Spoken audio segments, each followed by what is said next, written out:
We are very fortunate to have with us Mike Allen of the Politico, who has reported. I'm going to start him right out asking him about all of the different news organizations he's worked for, because he represents a person who has worked in a lot of different media and is in a great position to compare them and talk to us about the current campaign and the media and what kind of information is being developed on the internet, and how reporters are working in this environment, and how candidates are working in it as well. So, welcome, Mike. Well, thank you very much, and it's a great honor and treat to be here, especially with Professor Kumar, who's incredibly respected around the White House as an institutional memory of what presidents do and what they ought to do. As you know, she keeps records and has insights that no one else has, because she watches White House communications almost as if it's a sociology experiment. Would you say? Like an anthropologist. Sometimes it maybe seems a little more like zoology, I suppose, but it certainly is fun. I apologize for being the pokey puppy. I'm very sorry and embarrassed to keep you waiting. I've been covering the White House end of the Pope's visit.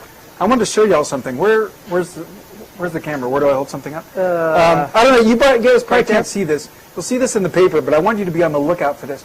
That now even the Pope has a logo. When you go to pick up your press credentials, you're given a little schedule, just like the schedules we get on White House trips, media guide, and at the top there's this logo, and they have a slogan. "Christ our hope" is the Pope's slogan, and there's a little photo of here with his upstretched arms and the dome of St. Peter's Basilica behind him. And it's a little off our topic, but the White House is preparing for a very, very, very unusual event tomorrow. Only 3 popes have set foot on U.S. soil.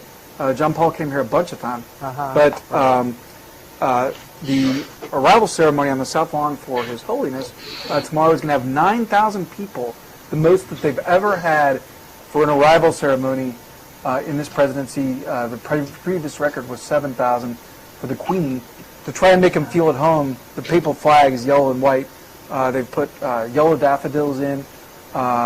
Tomorrow night at a state dinner, they're serving specialties from his native Bavaria, Germany. But this state dinner is unlike any other. He's not coming to his own state dinner. He's the Pope. He can do what he wants. Tomorrow's his 81st birthday, and usually when a head of state is here, there's very elaborate ceremonies for them and so for the state dinner. But he's not coming. They're having a state dinner for 200. He's going to be at the Vatican residence here. Apparently, it's Vatican protocol that when he's overseas, he doesn't dine with the head of state. But it certainly is unusual. And I'm thinking about all the 200 lucky people that got invitations to a state dinner in honor of His Holiness, and they probably thought they were going to see him, but they're not. That did seem odd. I wondered why. Why he didn't come. Yeah. So it's a protocol that he follows everywhere. Apparently, yeah. At least that's the excuse. Now, I was watching some. Any of y'all watch the coverage of of his plane landing at Andrews a few hours ago? I see some of you did. I was watching a little bit the ABC News coverage, and ABC pointed out that it's a little unusual that he didn't invite the president to his birthday dinner that he's having at the Vatican. Like, protocol doesn't explain that. As you guys know, the Vatican was very opposed to the Iraq war, so I suppose that's a subject that probably won't come up tomorrow. Well, would it? Because they are going to have an Oval Office meeting. Yeah, 45 minutes. And wouldn't that be one of the items that he would bring up? I guess it will, but probably, I'm totally guessing here, probably in pretty general terms, right? Like these diplomatic things, it's like when you're like having a relationship with a boyfriend or girlfriend, having a tense conversation, you sort of stick to pleasantries, or maybe the parents of someone you're going out with. That's what these diplomatic conversations are like. When the president goes overseas and talks to these foreign leaders, they don't usually talk about any of the tough issues. I think you'll agree with me that that's usually done by lower level people who sort of work things out, and so that when the big guys or the big guy and the big woman get together, they can more just have the niceties. Uh-huh. So that will be their meeting tomorrow. Yeah, and excuse me, if I would just say one more thing. I apologize for being obsessed with the Pope. I don't know if you guys are interested, and I find it fascinating. It's the biggest thing going on at the White House this week. The other thing that's interesting, Cokie Roberts from ABC, her mother, Lindy Boggs, is that right? Yeah. Was the U.S. ambassador to the Vatican, is her connection. Anyway, she rode in the limo with President Bush, and Mrs. Bush and Jenna showed up for the arrival, and was chatting with the president about what he was going to say. And she said that he's going to discuss immigration, that he's going to talk about how he regrets that the Congress didn't pass his immigration policy, which you guys know was more sort of immigrant-friendly. It included both like tougher measures at the borders and a way for people who are already here to become legal, whereas most of the Republican candidates have been pushing more of the security-only measures. So that's maybe something they can talk about that they can agree on. Uh-huh. Yeah, that's true. And McCain, too, had been... That's right. Yeah, ironically, the person who'd been very much on the president's page on this, who'd had you might say, a more compassionate immigration policy, was the candidate who eventually became the nominee, whereas these other candidates were talking about fences and moats and goodness knows what else, because they thought that that's what you needed to do to get the Republican nomination. Yeah. Can you tell us about your background, how you got into reporting, going from your education through then getting your various jobs in news organizations? It would be nice to ask about that. And the way I went through my journalism jobs was quite traditional. I'd be interested, how many of you all are thinking you might want to work in some type of journalism?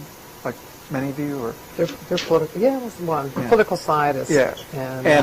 And how many of you want to work in politics of some sort? Most of you, okay. Yeah. In journalism, you work up a lot the way you do in politics. In politics, you tend to maybe work on a city council campaign, and then you work on a congressional campaign, and then you maybe work on a statewide campaign, and then you maybe work on a presidential campaign. Journalism is sort of the same way. I worked at a very small paper, the paper in Fredericksburg, Virginia, where I covered a couple of rural counties. And then I moved to that's about an hour outside D.C. I grew up in the OC, Orange County, California, and I came out here to school, went to school at Washington Lee University in Virginia, got a job around there. Then I moved up to the state capital paper, the Richmond Times-Dispatch, where I did some politics. Then I worked for the Washington Post in Virginia. Then I worked for the New York Times, where I covered Rudy a little bit and Connecticut, which was great fun because Connecticut is largely full of rich people, which is what's the New York Times readers. So you could always write stories about the wacky rich, and the New York Times would always love it. And then I came back here to the Washington Post to cover President Bush when he started. He and I started our jobs at the same day. I started the day he was inaugurated, and that's how I got to know Professor Kumar, and we've had a lot of good time. Yeah. And I've learned a lot from her about a sort of more sophisticated way to look at how the White House communicates, because no one understands that with the sort of like depth that she does. I guess nobody's cared to look at for administration after administration and see the continuities. In all the different places that you've reported, is there a sameness, the same kinds of elements, a continuity to the stories? Do you look for the same sorts of things in a story? What are the elements of what you're looking for in a story?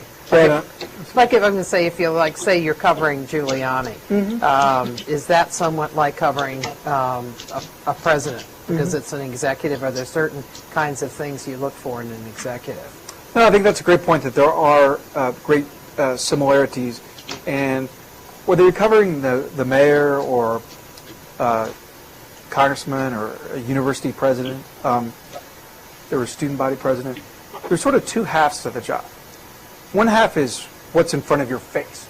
That is, what they say, what piece of paper they put in your hand, what they do at meeting, where they're going, etc.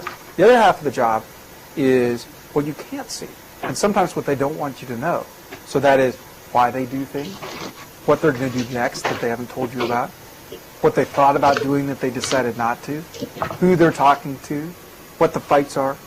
And so the parts of the job are equally important, because if you're covering a student body president or a mayor or a president, like, it's your responsibility to chronicle for your readers, whether those readers are in paper or on the internet or broadcast consumers, to chronicle what they're doing, both to hold them accountable so you can keep track of what they're promising. And so people who can't come to the meetings or can't have an interview with them will know what's going on. But also, you're in a privileged position, and from the point of view of those of you who want to work in politics, maybe you're in a dangerous position where you have the opportunity to sort of pull back the curtain a little bit and talk about some of the other things that are going on. A good example of this is tomorrow in the Rose Garden. The president is going to give a speech about global warming. He's going to talk about the importance of action on that. And this is something that he probably should have done years ago, but little bits of it have dribbled out over the years. In the Washington Times yesterday, I think, did a little story about how it was coming. And so a lot of times reporting is just getting wind of things, whether you find out about it from maybe the energy department down the street or someone on Capitol Hill that they've talked to. Senator McCain gave a big economic speech today, and yesterday they briefed members of Congress on it. So if you snooped around a little bit on Capitol Hill, you would have found out a little bit about the speech. So that's a little bit about how you go about the job. The elements you look for are, if I was sitting at home, what would I want to know about my mayor? Or what would I want to know about my president? Or what should I know about them? And so that's a combination of, like, both things that are important to know. That is, what are they saying? What are they planning to do? And also just things that are interesting to know. For instance, today, the White House, it turned out that the First Lady, Laura Bush, is going to host an hour of the Today Show next week. The 9 o'clock hour, I think on Tuesday, she and Ann Curry are going to be co-anchors. And that's just kind of interesting to people. Now, here's a part of pulling back the curtain. They just announced that she was going to be on the Today Show, but it turns out that that's also the day that she has a book coming out. So like a lot of people on the Today Show, she has a good reason for being there. She's not just doing it out of the goodness of her heart, as my mother would say. How do you establish relationships with people who are going to be useful? Say, for example, when you came into the White House beat, how did you do that? Because you were new to Washington, right? Because you came from New York and you had been in Richmond before. So how do you establish the relationships that you need? Yeah, that's a great point. I think the most important things to do are to be curious and to be friendly. People who work in politics are humans, and they respond to the same things that you or I would if we were making friends in a class or on a team or whatever. Because we're covering what they do every day, we have sort of natural, similar interests, and so you can talk about work, so to speak. But also, it's important that they come to trust you over time. So maybe they can, tell you, give you an idea of what's coming, and know that you won't necessarily blab it if it's not ready to be out. If you can be trusted to sort of protect them if they are just maybe talking to you as one of these senior administration officials that you read about. But perhaps most importantly, they can trust you, and this will be very important in your relations with the reporters, whether you're working in a city hall or in a Senate office, that they can trust you to do a fair job, that you're going to explain what's really going on, that you're not going to write something that is maybe interesting or catchy, but isn't very accurate. And that's going to make them, less likely to deal with you. I talked with a reporter today from the New York Observer who's doing a story about how within this culture where everybody's trying to get noticed on the internet, everybody's trying to get linked to, everybody's trying to get out ahead and all the noise that's out there. He's looking at the question of whether there's more and more sort of shaky stories that get a lot of attention. And the example that he's using is, some of you guys may have seen the story last week about Katie Couric. might leave the CBS Evening News before the end of her contract. And the Wall Street Journal got a lot of attention for doing a story about that, but it turns out that most of the facts in that story had already been out there. So they just sort of like put together old facts in sort of a splashy way, and they mentioned a meeting that had been held, and it seemed like it was recent, but it turned out the meeting was like a year ago. So he's using that as an example to look at whether at a time when where there's so much media out there that cheap or sensational stories are easier to get in the paper, easier to get online.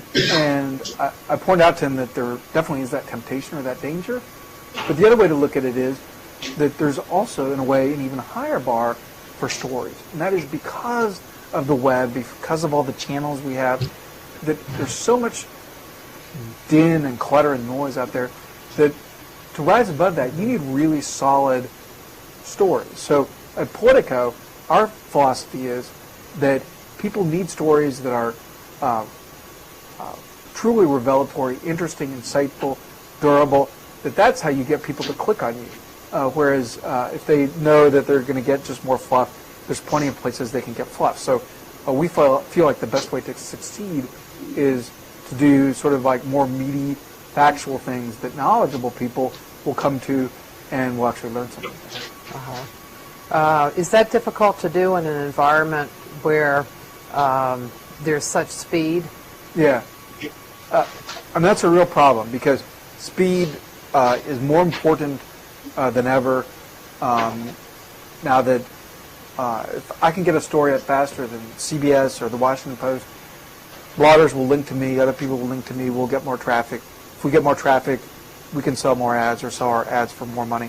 So there's a lot of incentive to be first, but what I often tell our younger reporters, I mean, it's worse to be first if you're not right.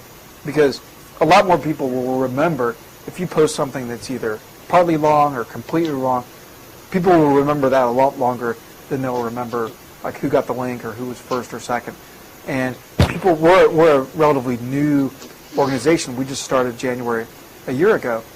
And so people are getting to know us, and people need to be able to trust us. And if people think that on our site things may be speedy, but you're not really sure if they're right, if I read it, I better go check it over at the New York Times, people won't bother to come to your site. So like as we try and build our brand and our reputation, like we need to be both fast and right. So it's a lot of it has to do with like quick thinking, like trying to think ahead, anticipate what's going to happen. For instance, last night, Hillary Clinton put up an ad in Pennsylvania. Some of you guys may have seen this, taking off on those comments that Senator Obama had made in San Francisco that have been questioned. And she put what they call a man on the street ad, where they have people that just look like ordinary Pennsylvanians. On the script, they were labeled man 1, man 2, woman 1, woman 2. It's saying that they were offended by what Senator Obama had said. So that's one of the tougher ads of this cycle. Major Garrett from Fox News said it was the toughest ad that there's been. And we wanted to get that story up. They gave us the ad, but said that we couldn't put it up till 6:30 because they wanted it to break on the network news. So we just got it. We got a story ready, got the headline ready and all that, but just didn't make the link live until 6:30. So like that was a way to both be careful about it, but also to have speed on our side. Are you able to get a hold of the people that they used? That's a great question. We didn't try. We should have. I don't know if somebody has. But what's interesting about that is that, and I'm glad you mentioned that because I'll look in the Pennsylvania papers and see what they did along those lines. Right. But what's interesting about that is that you always have the chance to find out something they didn't intend for you to know. For instance, some of you may have seen that Obama girl actually supports Hillary, right? Or she didn't. She didn't vote. Right. And she wasn't for Obama. I remember that. So sometimes, like if you track the people down, you find out something they don't know. But even if we track these people down and they said that they loved Senator Clinton and they were offended by Senator Obama's remarks, that's going to create more coverage for Senator Clinton. So this kind of ad was very smart because I'm guessing that if I'm a Pennsylvania newspaper or Pennsylvania TV, that they even helped me get in touch with those people. Partly because if they didn't, I might write a story saying, are these people real? What's up with these people? But also, by putting the newspapers or reporters in touch with them, they'll get a story on the evening news, a story in the paper with Senator Clinton's message that they might not have gotten. So, that's another reason. It's probably one of the reasons that they went with that style of ad. Uh-huh. Because if it turned out that the ads were made in New York and those were New Yorkers, then Obama could say that she was outsourcing. No, that's a great term, and that's absolutely true. And it'd be interesting to find out, because they did not say where these people live, and they didn't give their names, but they didn't have Brooklyn accents, I will tell you that.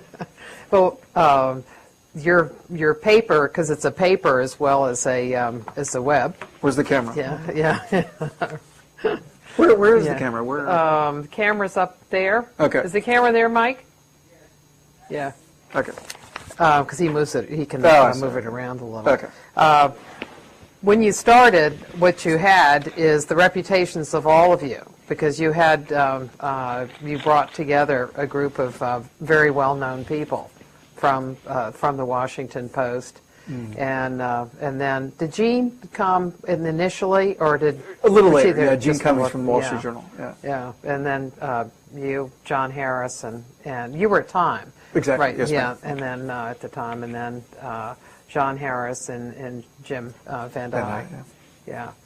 And you all have you all in this news cycle have or the cycle of the election have broken a lot of stories, even if you were doing them in a slow fashion, making sure that you had things like the story that you did that talked about Hillary Clinton having a 5% chance of winning the nomination.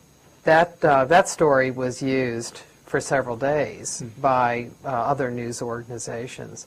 Did it come out on a Saturday? My recollection is it came out on a Saturday. That could be, yeah. And then the next day, it was a major point in all the Sunday programs. Do you consider when you're going to release a story like that, are you thinking in terms of driving other stories? Or? Yeah, definitely. No, that's a very insightful question. That didn't happen with that particular story, but that story does illustrate something that I think will interest your students, and that is the theory behind Politico is that it used to be that people would go to WashingtonPost.com and get all their news, or go to NewYorkTimes.com and get all their news. Our theory now, and as we get into discussion, I'd be interested in your view of this and whether you agree with this, but our theory is that now people treat the web more like a buffet, and they'll get a stock quote from CNBC.com, and they'll get a forecast from Weather.com, and they'll get some gossip from People.com, and our theory is that if we have interesting, important stories, that people will make Politico one stop as they go around the web. It's never going to be where they get everything because we don't have sports scores, but the idea is to be one stop for them. And another part of our theory is that a lot of what you read in the paper is very hazy or fuzzy, and you sort of are trying to read between the lines and figure out what the reporters really mean. And whereas if you were to run into that reporter at a bar or a Little League game or whatever, like, they would tell you what's going on. And our theory is you shouldn't have to run into a reporter in the bar to know what's really going on, that we should be able to say things plainly. And so that's what we did with this story about Senator Clinton that Professor Kumar mentioned, and that is that if you talk to people in both campaigns, they feel like it's almost a mathematical impossibility at this point for Senator Clinton to win the nomination. And the story said that it was hard, or it was an uphill battle, or her options were narrowing, or they said all these things to sort of like elide that core point. And so we did a story just spelling that out very plainly, and that story got a lot of attention, and it was mentioned a lot of places. We didn't put it out at a specific time because of that, but sometimes you do want to get a story out Friday afternoon so that it'll be talked about on the Sunday shows or something like that. That definitely is something that, and newspapers do that too. For instance, some of the national newspapers, they have a big scoop. they might put it in the Saturday paper, and the Saturday paper is the thinnest one. It probably has the least circulation, but that gives it time for it to become part of the conversation ahead of the Sunday shows. So their theory is that they might be more likely to get their story mentioned on the Sunday show if it's in the Saturday paper than Sunday morning when the shows already sort of have things in their mind. So news organizations do think that way. Well, now White Houses have traditionally dumped bad news on a Friday afternoon for a Saturday paper because it's its least circulation. Is that a mistake? No, I don't think it is, because normal people who are shopping for groceries or taking their kids to a soccer game or whatever are maybe less likely to absorb breaking news over the weekend. Politico is owned by Albritton Communications, which owns local ABC stations around the country. So we're headquartered here in D.C. at WJLA, the ABC station here. And ratings for their newscasts are much lower on the weekends. Viewership is less consistent because people might be going out, or the news is less of a habit than it is during the week. So if you dump out bad news on Friday night, it does get less attention. I've found that's definitely a strategy that this White House uses a lot. I think it's been fairly effective for them. I mean, you know more about it than I do. Like, do you think it works, or do you think it's sort of a myth, or what's your view of it? No, I think it does work. Okay. And so the story's out there, and I think if it's just a smallish kind of story, like the guy who plagiarized his Jason Blair. No, the White House official, guy, yes. Yeah, that's right. Who was doing the news columns and in the Indiana newspaper.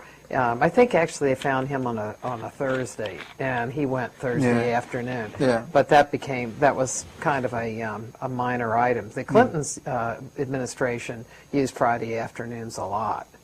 And the Clintons had another theory that was kind of interesting, that if there was, in the various investigations that went on with them, if there were a couple pieces of paper that didn't look very good for them, they would do what they called a document dump.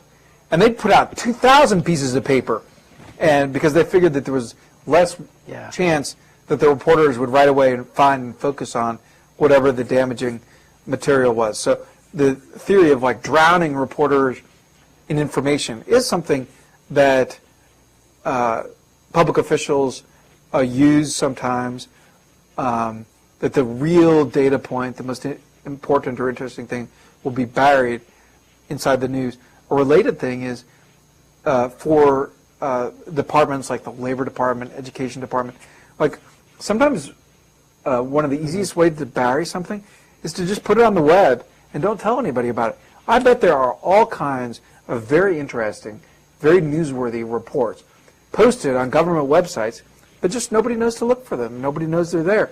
And if somebody later said that they were covering it up, they'd say, what are you talking about? We put it on the World Wide Web. But if you don't tell someone it's there, what's the point in looking for it? Now, something very unusual and interesting happened a few weeks ago.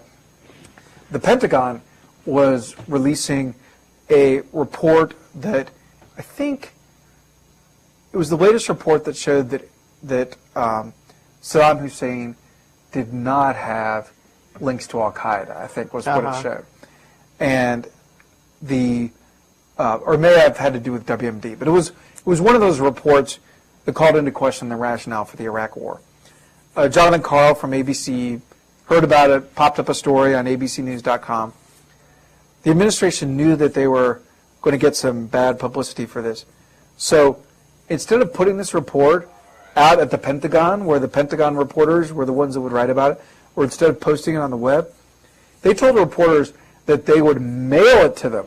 And if you wanted this report, you had to call a Navy base in Norfolk, Virginia, give them their information, and they would mail you a disc. So that's another sort of modern way of using old-fashioned techniques to bury the news. And did it work? I think it did. I think there were many fewer stories about people still wrote about it, but they said much less about it. I think it probably did work. How do you measure the success of Politico? When you all began, as an organization? Were there set goals and then ways of measuring it? Yeah, no, that's a great point. Yeah, we're very focused on metrics and measuring success.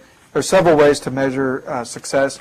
We're fortunate that we're doing well. We've been blessed to have this incredibly exciting campaign that's led to a lot of hunger for news about it. But the different ways that you measure success are in advertising, where we've been lucky. We've been doing very well. We'll always take more. Is that advertising in the paper or advertising on the website? Both. At this point, interesting enough, most of the revenue comes from advertising in the newspaper version, which goes out to Capitol Hill. And so a lot of the ads there are aimed at congressmen. For instance, on the back page today, there's an ad for Goldman Sachs talking about one of their philanthropy campaigns. And that would be aimed at members of Congress and their staff to build goodwill for Goldman Sachs. We also have advertising on our website, but at the moment we make a lot more money from the ones in the paper. You can also measure your success by your web traffic. We've been incredibly fortunate in that area. Our web traffic is roughly the same as the Washington Post Politico web traffic. So we've done very well. Our traffic doubles every few months.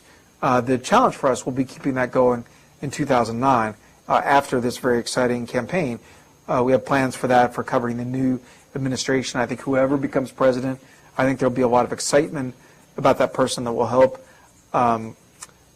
us keep an audience, keep building an audience. I think both the House and the Senate Democrats will enlarge their majorities, and so Congress will be able to do more stuff. So I think that will build interest too. And other ways that you measure success are you producing journalism that matters, that makes a difference, that people will remember, that helps people understand what's going on in the political process and with these unusual candidates. And are you getting attention? Do you have a good reputation? Do people feel like you're a reliable place to take news, a reliable place to get news? And so we've been lucky in all those areas, but we work hard every day to all of them. We're a startup. We keep a startup mentality. I always tell our young people, come in today and think about, if today were your last day, of Politico, what would you do? Every day we try and think like that. What can I do today that will help this business last for another year? How many people are there, and how many are reporters? Okay, I think that there are about 50 news people, so that would include reporters, editors, graphic designers. And I think there's about 20 business people who sell ads and market the product in various ways. And the way the staff is divided, we have, I'd say, 8 reporters cover Congress probably, and probably 8 reporters cover lobbying, and probably 10 reporters cover some aspect of the campaign, and I think there's probably maybe 5 people who work as designers, putting out this paper, and I think there's probably 6 to 10 web producers who put things on the web, and then there's about 10 bosses. So. Will you have somebody at the White House in the new administration? Are you going to cover it with somebody there? At the end of the administration? Will you start at the end? Yeah, and I think that's a good question. I think we'll probably start to, right now, we don't have somebody at the White House every day. When we do White House stories like this Vatican thing, I sort of do them, but I have other responsibilities. I think we'll have full-time people at the White House starting probably covering the transition of the new president. So probably after the new guy or woman is elected, we'll probably start to cover them after that. Have you found that one of the dynamics of news today is that there's an enormous amount of information, and what there isn't is understanding, and that what needs to be done for people, and how do you all do it, is to try to bring understanding, because people certainly can't complain that there isn't information on things. Oh my goodness, yes. There's just there's more information you can possibly process. How do you process it? And is that one of the things that you all have talked about as a goal of what you do? Yeah, no, I think that's a good point, because yes, there's so much stuff, and there's something to suit everyone, right? Like, a lot of times people still complain. They say, why don't you guys cover issues? I'm like, are you kidding? Like, if you want to know about healthcare, I can show you some websites, including parts of our site, that will give you everything you'd want to know about healthcare. And of course, what they're saying is they want more emphasis on it and the coverage. But you're making the point that like there's so much chaff, so much noise out there, and so to try to do some journalism that matters, that will really cause people to understand the situation better, or that will make people want to come back to the site. Some of the things I tell our young reporters are, one thing I tell them is, if you hadn't written this story, would you read it? And that's sort of like a base line of like whether or not it's worth doing a story. And it's amazing how often that's not the case. Like if you look in, there's some stories in the A section of the newspaper, and you're like, who would read that story? Like very few people, especially when people are so busy. So what we ask our reporters to think about are, if you were extremely informed person in this topic matter, like if you were a healthcare expert, would you learn something from this? Might someone who read this do a blog posting about it? Might someone who read this buy or sell a stock based on it? Might someone who read this decide to support or not support a candidate? Might someone who read this story email it to a friend? Might someone who read this story call a fraternity brother? So the point is a story that like isn't going to just go in one ear and out the other, but a story that for some reason is going to cause people to pause and take some sort of action or get some kind of understanding. That's what's going to make people coming back to your site. And that's, if you're a reporter, that's what's going to make people remember your work. In order to prepare yourself, what do you read in terms of the hard copy, newspapers you read, websites that you look at? Mm-hmm. How do you inform yourself? Yeah. Like during a day, what are the rhythms of your day? Mm-hmm. My day starts about 3:30, sometimes 4. In the morning, I do something called Playbook. It's on our site. If you want to read it, it's a shortcut way to find out what's going to happen that day.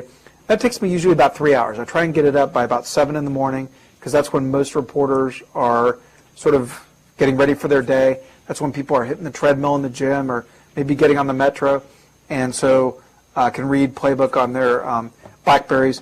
There's a way on the site to get it emailed to you, and we have many thousands of people who get it emailed to them. And what it tries to do is find what's going to make news that day, what's going to be interesting that day. Everybody gets up and everybody reads the same papers looking for the same few interesting stories.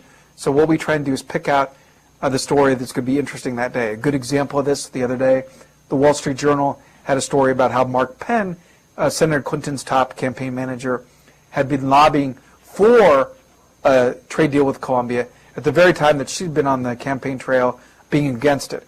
And he wound up resigning because of that, or getting different duties because of that.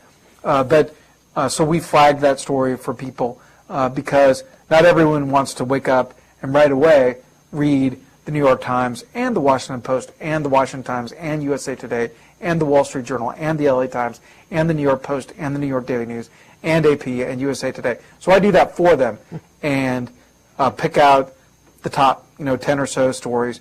We give some flavor from the campaigns, what's going to be happening that day. So my day starts like immersed in a lot of media like that. For all of you, I would recommend reading something like that, or there's something on Slate.com called Today's Papers that gives what's on the front page of a lot of the national papers. That's a good, quick way to catch up. Do any of you guys look at the Drudge Report? Yeah, a lot of you do. As you guys know, like that's a good, quick way to catch up. Sometimes they have sort of sketchy thing, but mostly it's just links to stories in very respected news organizations, and it's a great shortcut to what people are talking about. The reason that site is so popular is that he has a very good sense of what people are going to be talking about, what's going to be driving the conversation, what other reporters are going to be writing about, and sort of a lot of people in media look at producers, reporters, because they know other producers, reporters, politicians. It's very popular among politicians. Read it. just because they know that everybody's sort of looking at it. So a lot of people we know, whether they work in government, whether they're Democrats, whether they're Republicans, they'll look at the Drudge Report a lot of times during the day. Some other sites that I like. I mentioned Slate. I mentioned Salon. Have any of you guys checked out a site? It's more sort of liberal, progressive, Talking Points Memo. That's a great site, some of you. That's a great site for those of you who are interested in politics. If you want the more conservative side, you might head over to the blog called The Corner at National Review. But all the big networks, newspapers now have blogs devoted specifically to politics. The New York Times has The Caucus, and NBC has First Read. And so it's sort of a matter of getting used to what you feel comfortable. Like, do you like the way it looks? Do you like the tone of it? And so I encourage people to just like sample a lot of sources of information. Try this blog, that blog. Just click around a little bit. I don't have any, and I don't really recommend like any to get in any particular rut because there's so much good stuff out there. Nobody could want to read it. Nobody would want to or could read it all anyway. And so I just graze around and try different things on different days. Sometimes I'll even check out what's in the British papers just because it gives you a different point of view.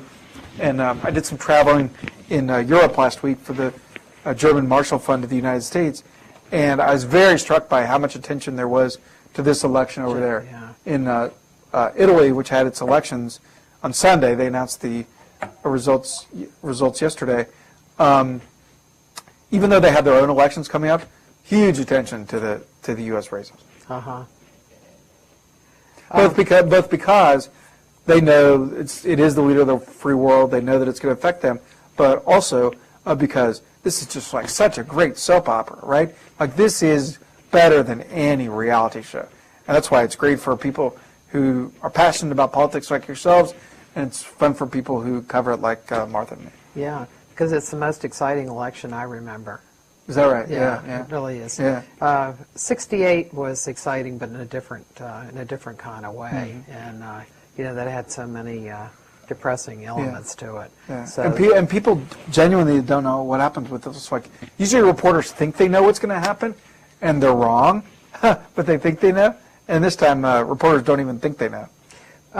When you're thinking about the web and the kinds of different categories of sites, what are some of the ways that you look at it? Like, for example, there are sites that are good for fact-checking, like, say, Smoking Gun or Fact Check.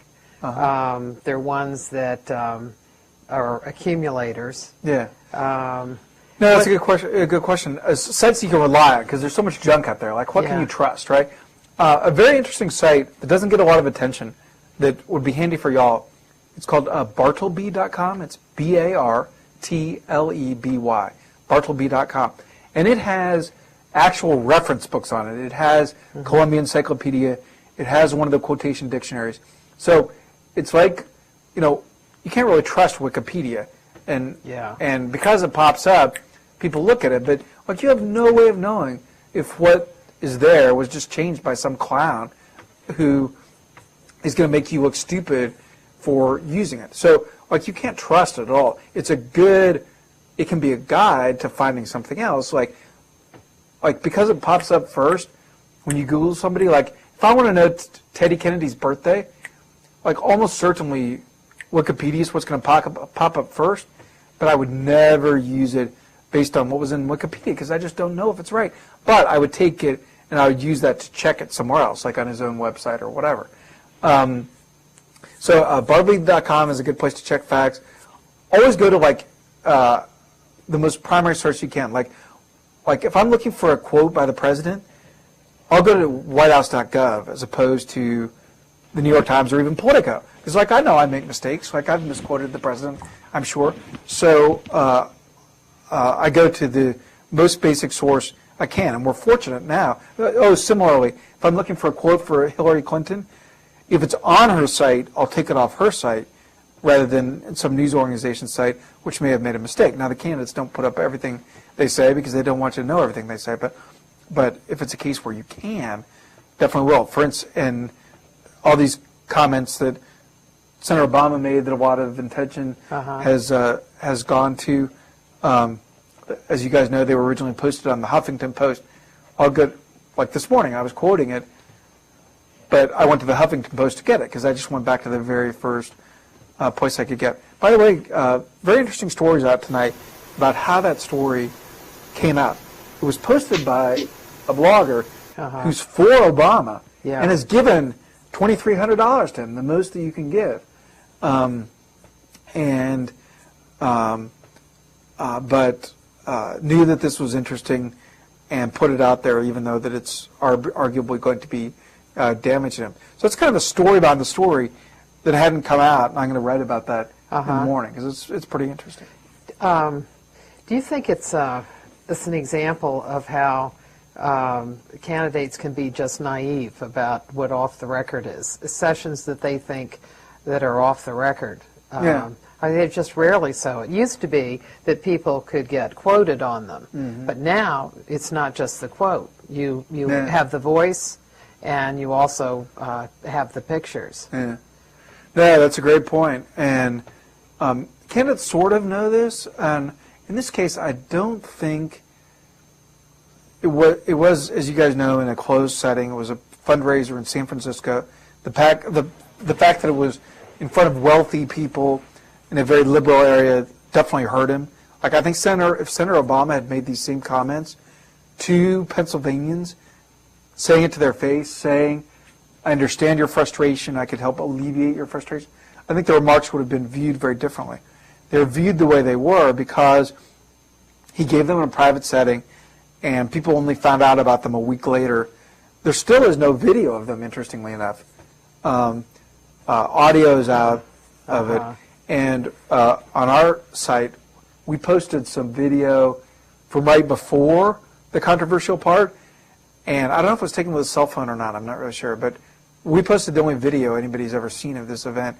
But this makes you wonder, did the person stop filming, or is there somewhere out there video of him saying these remarks? But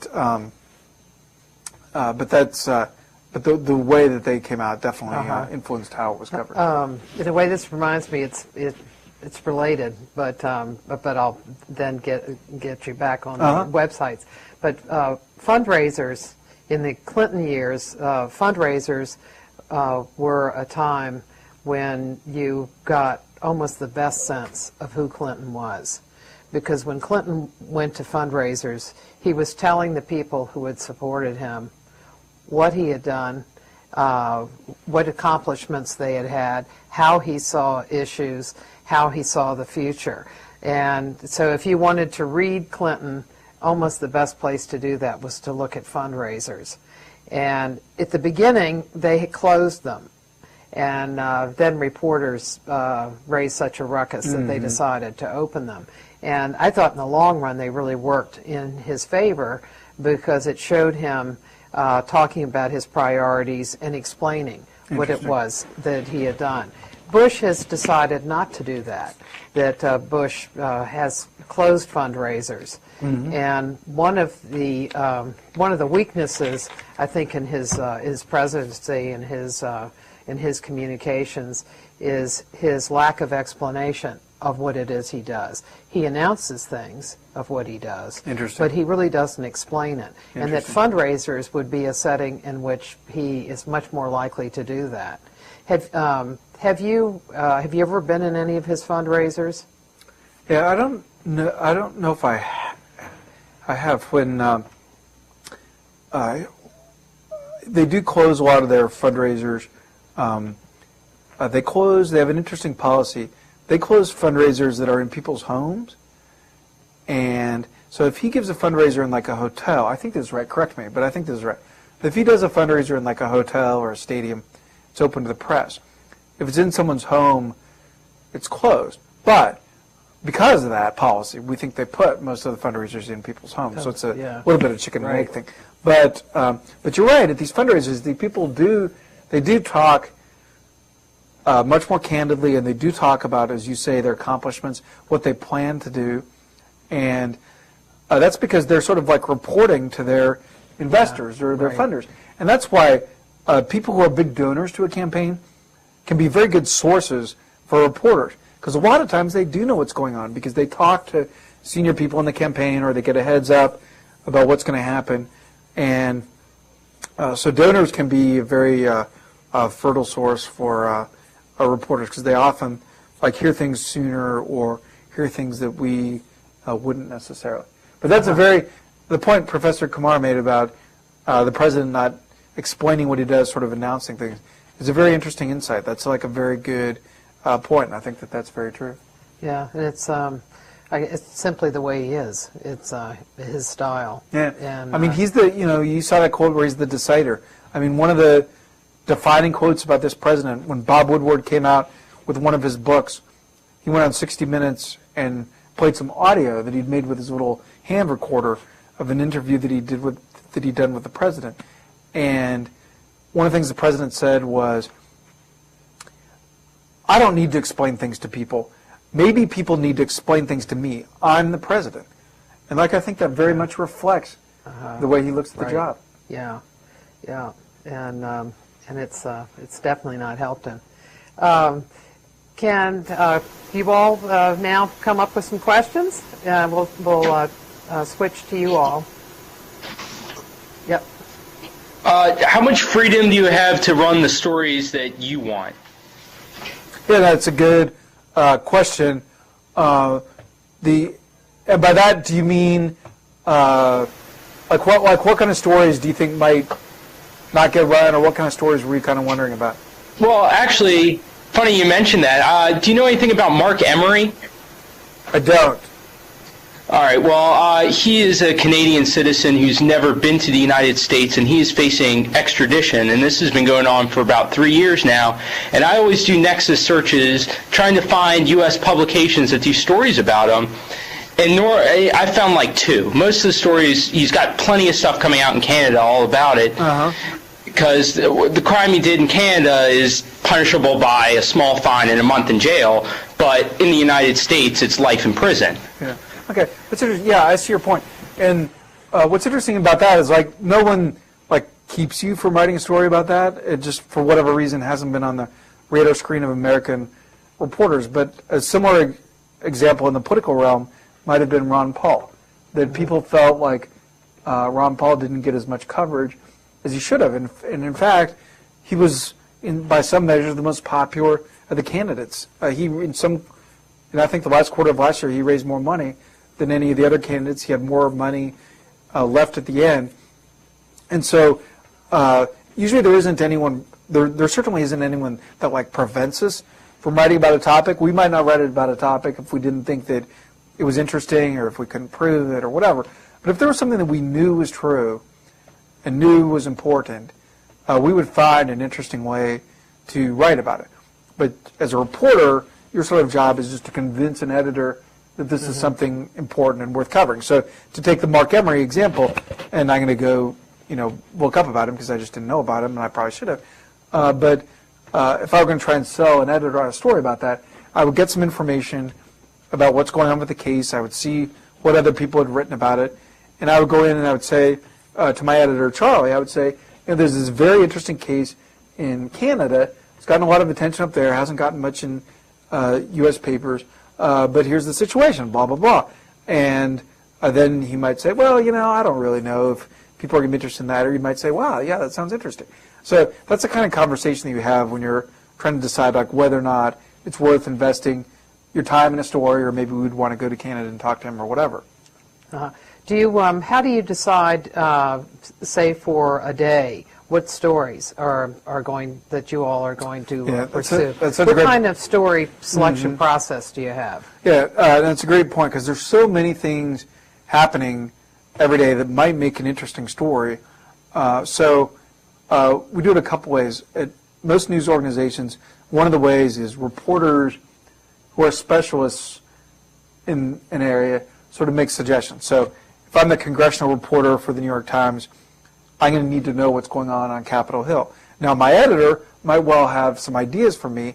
He might say, we haven't had a story about Teddy Kennedy for a long time. Or he might say, I saw something on TV last night about how Speaker Pelosi is doing X or Y.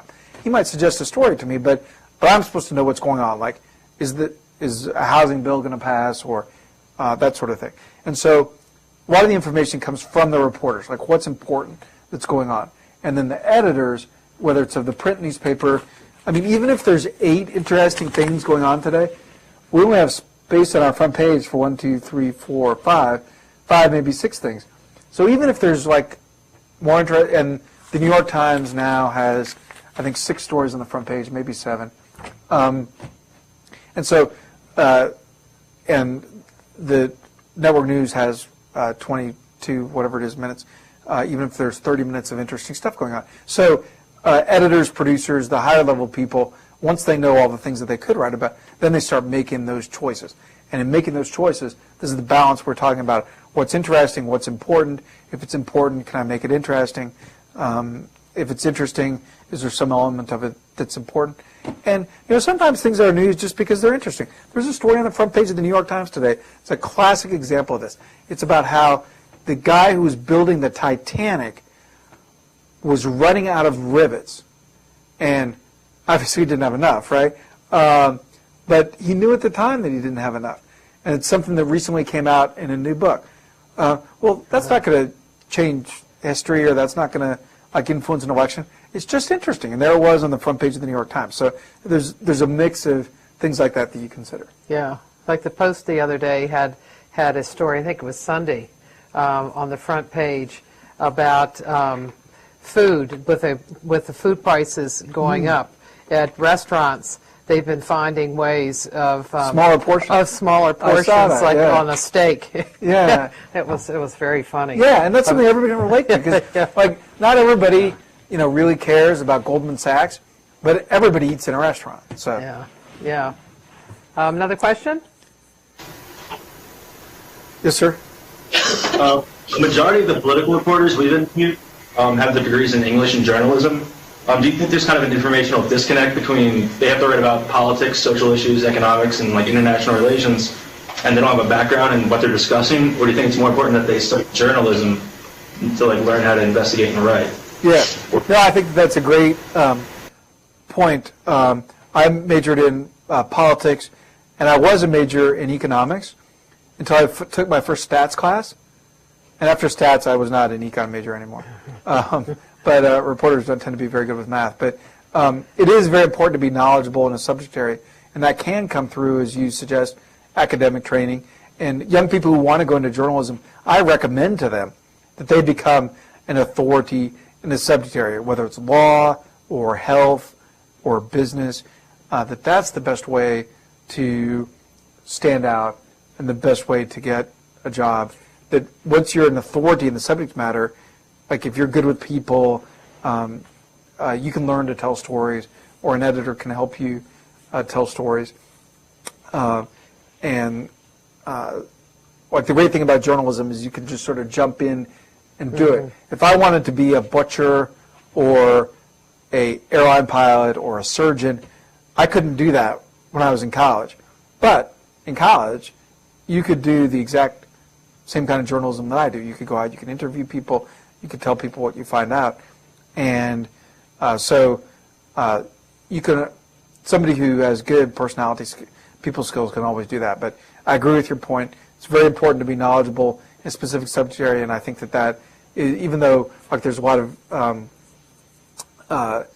you can have a lot of success with communications journalism training, at the very least you need to mix that with some knowledge on your own.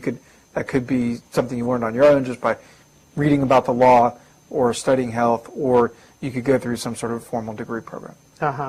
Often you could get it too from a journalism career where you move from one place to another. Say, for example, David Sanger was based in Japan and learned a lot about North Korea. And when he came to the White House, he was able to use North Korea as a thread to pull at the White House to figure out how the place is working. And so a lot of different subject areas, whether it's that or healthcare, if you know a lot about it, then when you get to the White House, you can you can use it effectively to judge how the place is working. Yeah, no, that's a really good insight. Now, the point you just made about David Sanger from the New York Times is a great point. That he wrote about a subject that really no one else was writing about at the time. And so that's another way that you can stand out, is to focus on something that everything's not. Reporters tend to all write about the same thing. You can draw the analogy of a little kid's a 4-year-old soccer game. They're all on the ball, right, instead of being like where they should be. And reporters are the same way. Reporters all write about the same topic. Everybody's writing about the Pope now that he's here. But 2 weeks ago, if you'd written a story about the White House relations with the Vatican, like that story would have stood out, and a lot of people would have read it, and you might have found out a lot of interesting things that you wouldn't now that he's here and people are busy. So that North Korea example is a great example. That he wrote about it, so he got news that other people weren't getting. But also, as Professor Kumar said, he was able to notice some larger truths about this White House by doing that. And the same thing could happen whatever level of government or public life you were writing about. Have you found that most of the institutions you've covered, are they difficult to get news from that you want? Yeah, are they similar or different? No, that's a great point that you said that you want. They'll certainly give you like 2,000 pages. Right. Yeah, the White House puts out a big stack of press releases every day, but most of it isn't things that I would want to write about or that you would want to read about. So whatever the institution is, whether it's a mayor's office or a university president's office, like the juiciest stuff is not stuff they're going to put in a press release, right? So the key is knowing people who can, who might deal with that office or who might be willing to talk to you about it. This White House, as some of your previous speakers and as your professor have talked about, has had a policy of like not putting out a lot of information. That in the Clinton administration, they would be a lot more likely to talk to you about some internal fight that they'd had or something like that. Now, with so many people leaving and writing books and giving speeches, you can find out a lot more now. Yeah. But for a long time, it was pretty tough pulling of teeth.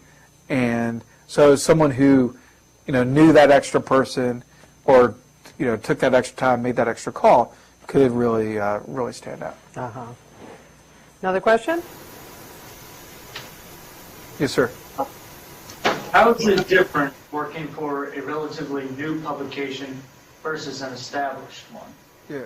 No, thank you. That's a very good question. When you work for Time Magazine, you don't have to explain to anyone what it is. With Politico, sometimes I still have to spell it. We're fortunate that most people that we deal with know about it now, but it definitely isn't as well known as Time Magazine. And so part of that is more of a requirement for you that you do excellent work. If you work for the Washington Post, a certain number of people, certain few 100,000 people are going to read your product no matter what. A certain number of people are always going to take the Washington Post, like a certain number of people are always going to read the White House story in the Washington Post. Whereas Politico, it has to be good, or it has to be something they don't know, or it has to be interesting. And so being new, just as if you were to start a new brand of car, there would have to be something very special about your car so that people would try it instead of something that they could count on, like a Honda or a Chevy. If you start a new restaurant, it has to be something special. It has to be hip or different so that people will get out of their dining habits. So that's part of it. Another part of it is there's less security. Like Time Magazine is going to be there in 20 years or 30 years. Like Politico, if we don't do a good job, if we don't work hard, if we don't build an audience, if we don't make money, like it's not going to be there in 20 or 30 years. So that's another part of it. It's a little like a campaign in that every day you come into a campaign and you think, okay, we need to win today. What am I going to do today that's going to get us toward getting more votes in November than the other guy? And Politico is, or any new business is like that too. If I open a tire store, I've got to come in every day and say, okay, how am I going to sell one more tire to keep my door open another day? Whereas if I work for Sears, like Sears actually is not that good an example, but if I work for Walmart, like Walmart's going to be there whether or not I sell a lot of tires today or not. Another question? Sir, Redskin. All right. Newspapers like to endorse candidates. Does your website? It does not, and it's an interesting question because some people, some publications are moving away from that now in the case of presidential races, because some newspapers have the theory that people have all the information they need about a presidential race. Now, for like a judge's race or a state legislative race, you might want to know the news organization's opinion. But because we are sort of down the middle, we cover both sides, we want and need both Democrats and Republicans to trust us and rely on us. And so we do not have like editorials in the way that newspapers do. Now, publications have different sorts of policies about this. One interesting policy is at Slate.com, before a presidential election, everyone on the paper, on the website, posts how they voted. And so you can see who voted for Kerry, who voted for Bush. Almost everybody voted for Kerry. I think we're not going to do that. Journalists have different policies about voting. I don't vote. I think that I sort of owe it to the people I cover to sort of have a clear mind and not sort of make it my mind and my heart. But a lot of journalists feel differently, which is fine. But there are very different policies about that, and they all boil down to what can you do so that people will know that what they're reading is fair? What should you do so that people will trust the information they're getting from you? And that's, people have different ways of going about it, but that's the important thing in the end. John Osborne of New Republic, who was New Republic a long time ago, and did a column, a Nixon Watch, and then he did it through several other. He did it through Ford and Carter. He took the same position. He didn't vote. Interesting. And Leonard Downey, the executive editor of the Washington Post, is someone else who feels that way. There's a young woman right there that. Right. Yeah. Hi.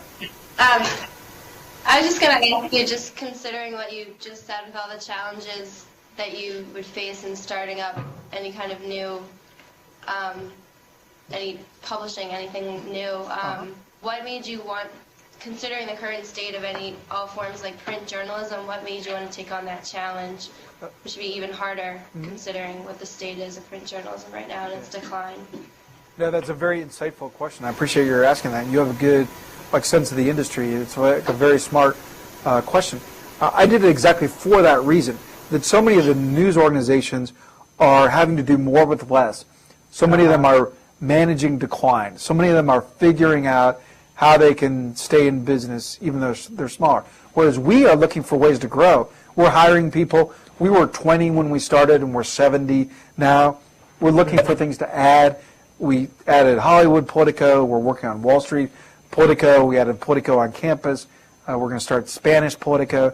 And so it's a way to, and because the way that we're different from the Washington Post or Channel 7 or ABC is that when people's viewing or reading habits change, like they lose audiences. The more people's habits change, the better it is for us because we're out giving people information in a new way, and so the more habits change, the better it is for us. So our traffic and viewership is going like this, where other people's is shrinking. So I'm sort of think of the glasses half full. I'm kind of a positive person, and I've enjoyed being in a place where we're looking for rooms to grow instead of worrying about what's going to happen next week.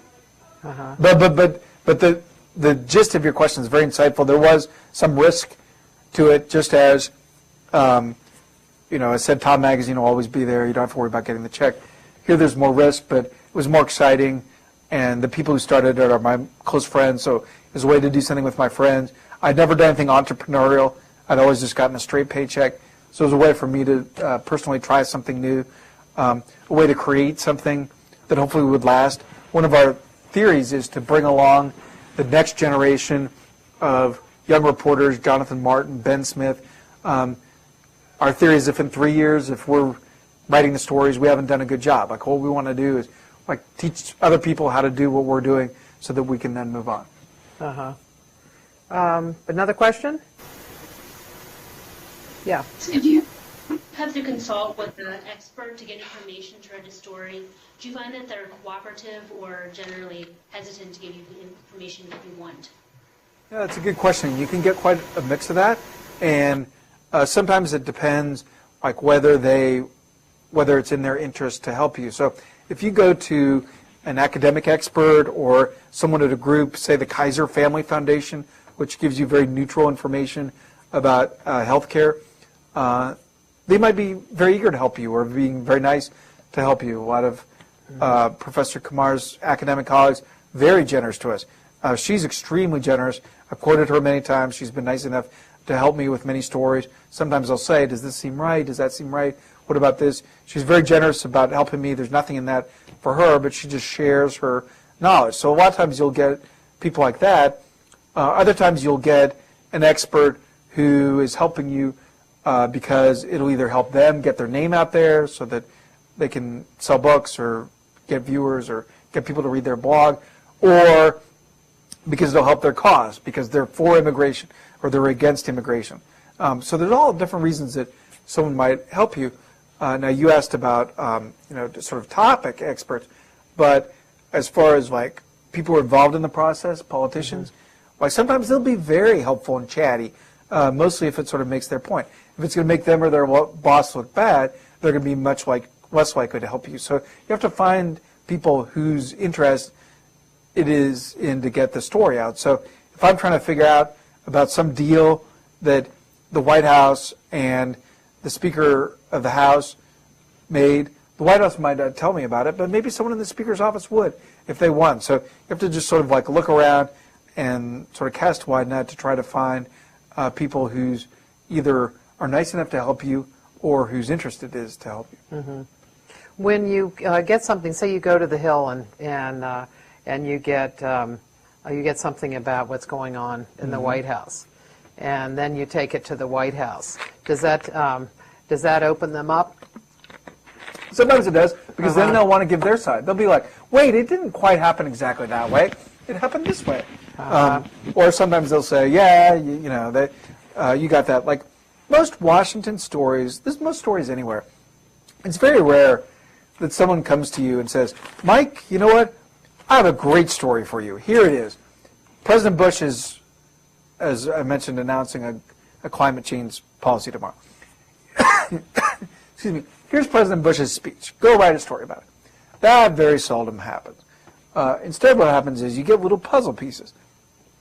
Like someone at the Energy Department knows a little bit about the speech, and someone on the Hill knows a little bit about the speech, and maybe someone at the White House knows a little bit about it.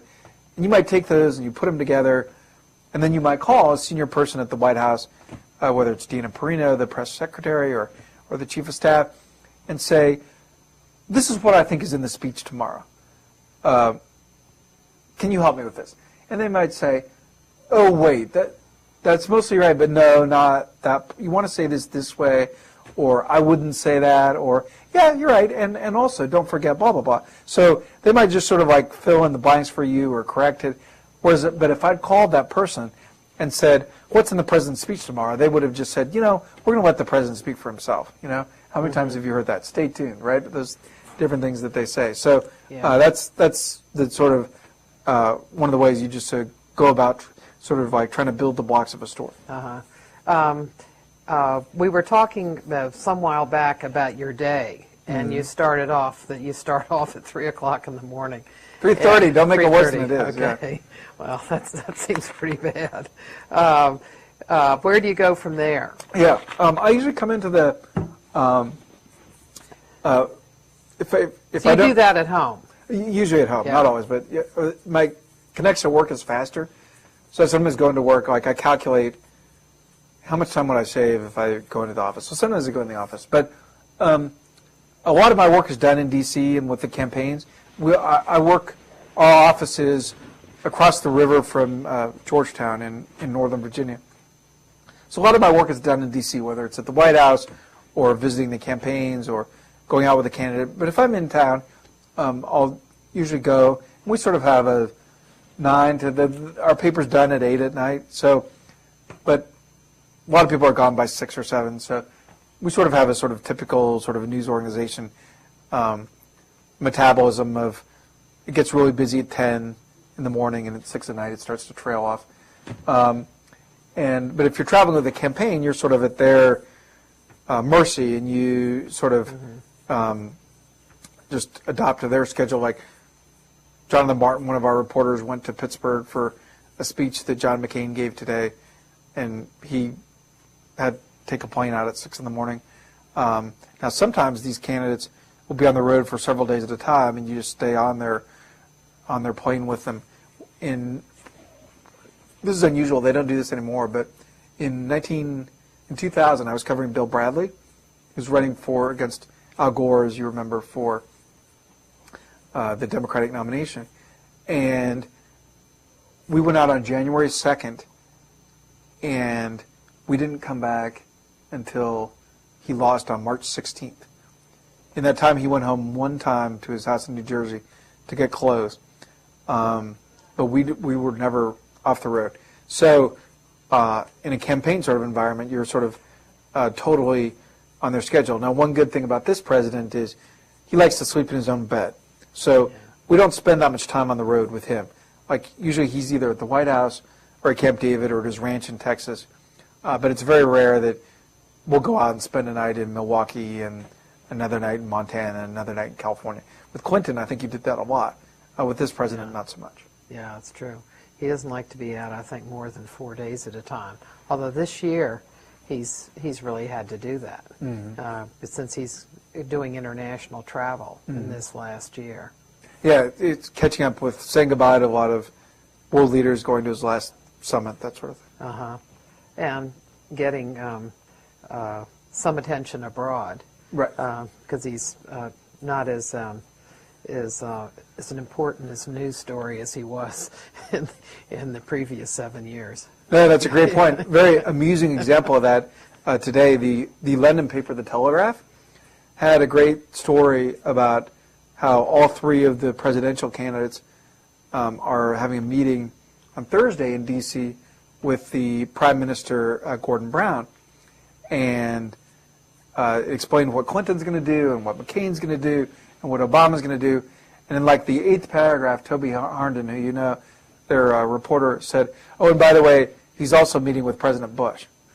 So years ago, that would have been the total news. This time it's almost an afterthought. All the attention is going to be to the meetings that he's having with the candidates. Yeah, that's a great story. Thank you very much, Mike. Oh, this was excellent. This was a huge treat. Let me give you all my... We are very fortunate to have with us Mike Allen of the Politico, who has reported. I'm going to start him right out asking him about all of the different news organizations he's worked for, because he represents a person who has worked in a lot of different media and is in a great position to compare them and talk to us about the current campaign and the media and what kind of information is being developed on the internet, and how reporters are working in this environment, and how candidates are working in it as well. So, welcome, Mike.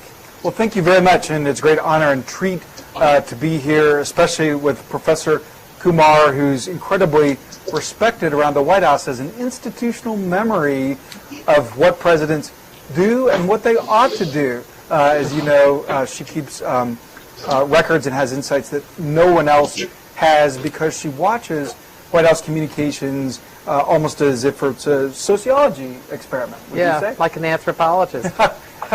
Sometimes it maybe seems a little more like zoology, I suppose, but it certainly is fun. I apologize for being the pokey puppy. I'm very sorry and embarrassed to keep you waiting. I've been covering the White House end of the Pope's visit. I wanted to show you all something. Where's the camera? Where do I hold something up? I don't know. You guys probably can't see this. You'll see this in the paper, but I want you to be on the lookout for this. That now even the Pope has a logo. When you go to pick up your press credentials, you're given a little schedule, just like the schedules we get on White House trips, media guide, and at the top there's this logo, and they have a slogan. Christ our hope is the Pope's slogan. And there's a little photo of here with his upstretched arms and the dome of St. Peter's Basilica behind him. And it's a little off our topic, but the White House is preparing for a very, very, very unusual event tomorrow. Only 3 popes have set foot on U.S. soil. John Paul came here a bunch of times. But the arrival ceremony on the South Lawn for His Holiness tomorrow is going to have 9,000 people, the most that they've ever had for an arrival ceremony. You work on a statewide campaign, and then you maybe work on a presidential campaign. Journalism is sort of the same way. I worked at a very small paper, the paper in Fredericksburg, Virginia, where I covered a couple of rural counties. And then I moved to the, that's about an hour outside D.C. I grew up in the OC, Orange County, California. And I came out here to school, went to school at Washington Lee University in Virginia, got a job around there. Then I moved up to the state capital paper, the Richmond Times-Dispatch, where I did some politics. Then I worked for the Washington Post in Virginia. Then I worked for the New York Times, where I covered Rudy a little bit and Connecticut, which was great fun because Connecticut is largely full of rich people, which is what's the New York Times readers. So you could always write stories about the wacky rich, and the New York Times would always love it. And then I came back here to the Washington Post to cover President Bush when he started. He and I started our jobs the same day. I started the day he was inaugurated, and that's how I got to know Professor Kumar, and we've had a lot of good time. Yeah. And I've learned a lot from her about a sort of more sophisticated way to look at how the White House communicates, because no one understands that with the sort of like depth that she does. Because nobody's cared to look at for administration after administration and see the continuities. In all the different places that you've reported, is there a sameness, the same kinds of elements, a continuity to the stories? Do you look for the same sorts of things in a story? What are the elements of what you're looking for in a story? Like if I'm going to say, if you like, say you're covering Giuliani, is that somewhat like covering a president? Because it's an executive. Are there certain kinds of things you look for in an executive? No, I think that's a great point, that there are great similarities. And whether you're covering the mayor or congressman or a university president, or a student body president, there's sort of 2 halves to the job. One half is what's in front of your face. That is, what they say, what piece of paper they put in your hand, what they do at meetings, where they're going, etc. The other half of the job is what you can't see, and sometimes what they don't want you to know. I mean, in this presidency, the previous record was 7,000 for the Queen.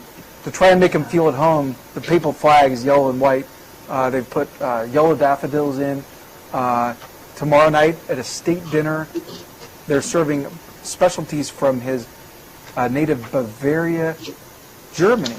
But this state dinner is unlike any other. He's not coming to his own state dinner. He's the Pope. He can do what he wants.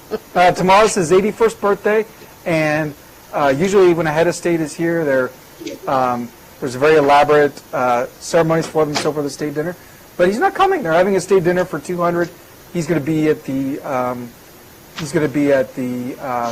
Vatican residence here. Apparently, it's Vatican protocol that when he's overseas, he doesn't dine with the head of state. But it certainly is unusual. And I'm thinking about all the 200 lucky people that got invitations to a state dinner in honor of His Holiness, and they probably thought they were going to see him, but they're not. That did seem odd. I wondered why he didn't come. Yeah. So it's a protocol that he follows everywhere? Apparently, yeah. At least that's the excuse. Now, I was watching any of y'all watch the coverage of his plane landing at Andrews a few hours ago? I see some of you did. I was watching a little bit the ABC News coverage, and ABC pointed out that it's a little unusual that he didn't invite the president to his birthday dinner that he's having at the Vatican. Like, protocol doesn't explain that. As you guys know, the Vatican was very opposed to the Iraq war, so I suppose that's a subject that probably won't come up tomorrow. Well, would it? Because they are going to have an Oval Office meeting. Yeah, 45 minutes. And wouldn't that be one of the items that he would bring up? I guess it will, but probably, I'm totally guessing here, probably in pretty general terms, right? Like these diplomatic things, it's like when you're like having a relationship with a boyfriend or girlfriend, having a like tense conversation, you sort of stick to pleasantries or maybe the parents of someone you're going out with. That's what these diplomatic conversations are like. When the president goes overseas and talks to these foreign leaders, they don't usually talk about any of the tough issues. I think you'll agree with me so that is why they do things, what they're going to do next that they haven't told you about, what they thought about doing that they decided not to, who they're talking to, what the fights are.